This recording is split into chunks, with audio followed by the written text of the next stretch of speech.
Hello guys, welcome back to my YouTube channel. Please do not forget to subscribe to the channel and like the video.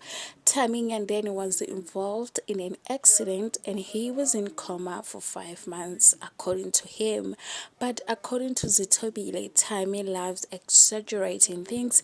He was only in coma for 1 month. Then one day ago on Facebook, Timing posted a reel of himself in hospital with the following caption: Afike, umkahlo, athi, you like exaggerating things. In another civilization. He was in a coma for 1 month. Not this 5 months he's talking about. Can you exaggerate? Gets worse.